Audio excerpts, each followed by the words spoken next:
All right, guys, welcome back to the NoCoast vlog. This is the second edition of our nutrition series, and today we're talking about why we can't eat whatever we want. Hopefully this is somewhat obvious, but what we can't eat is processed carbs.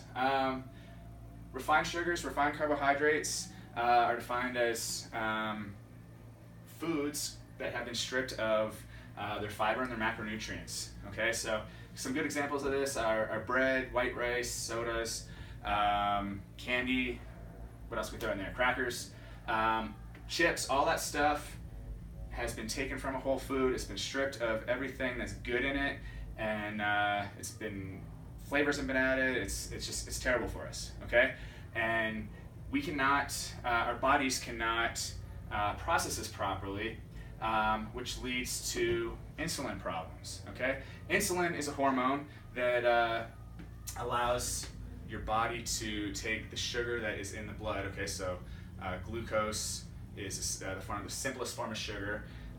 When it's in the blood, insulin will take that and it will attach it to cells. Okay, and the cell will either use it for energy or it will store it as fat.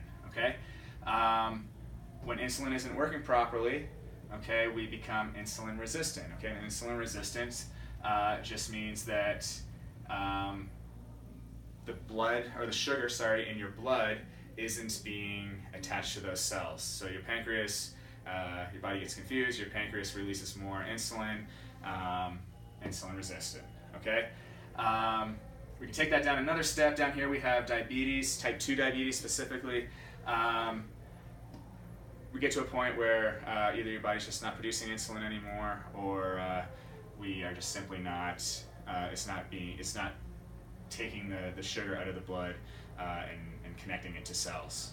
Okay, so it's very important that we don't mess with our insulin levels, and how we do that is by just overeating refined sugars, refined carbohydrates. Okay,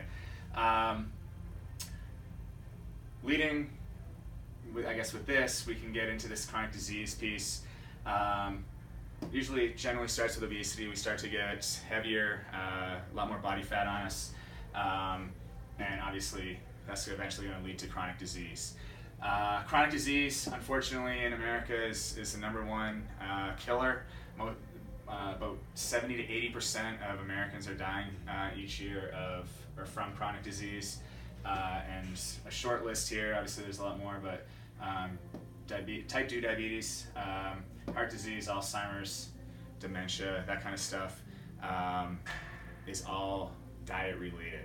Okay, you may have some genetics that is just poor genetics with this, but with a proper diet, you will help your genetics not be expressed to this point. Okay, to the point of being in the chronic disease state. Okay,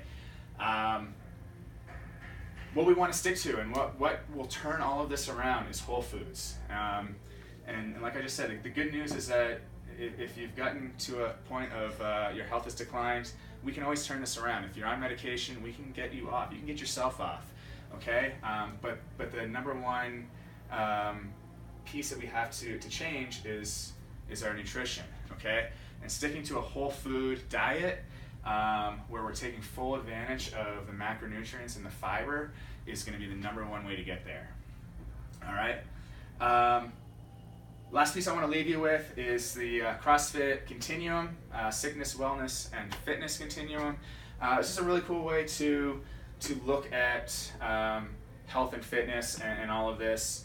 As you can see on the left here, we have sickness. Up at the top, we have wellness and fitness. Obviously, sickness can be any of these chronic diseases. It could be any of your blood markers, so high blood pressure, triglycerides, cholesterol. We can measure body fat, bone density, any of that stuff that starts to become unfavorable or poor numbers. We're sick, right? We'll be on the sickness side. Wellness means that we're doing okay. Okay, we're probably either on a fitness regimen. Maybe we're not active, but maybe we have a good diet, and we're doing okay. We're well. Fitness is a combination of being active and having a good diet, okay? You can't get to elite fitness or over to the fitness side without a combination of both of those, okay?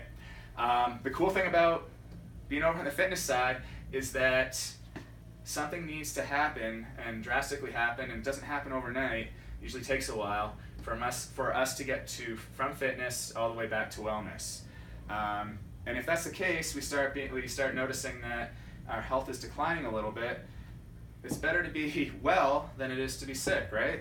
So if we do a good job with staying active, having good nutrition, and something happens, we just start to decline, we're well, right?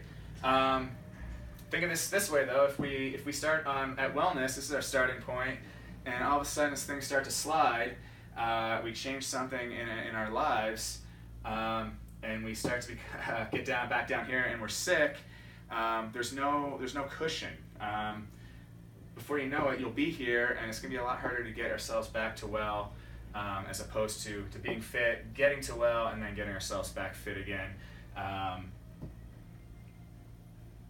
Whole point being work with a fitness approach with nutrition. Get yourselves running optimally, and you'll be further away from chronic disease and everything else is terrible. Hopefully that makes sense. Part 2 of our nutrition series. We'd love to do more of these, so if you have any questions or you have any topics that you'd love for us to discuss, please let us know. Love talking about this stuff. Hope you guys are having a great day. We will talk to you later.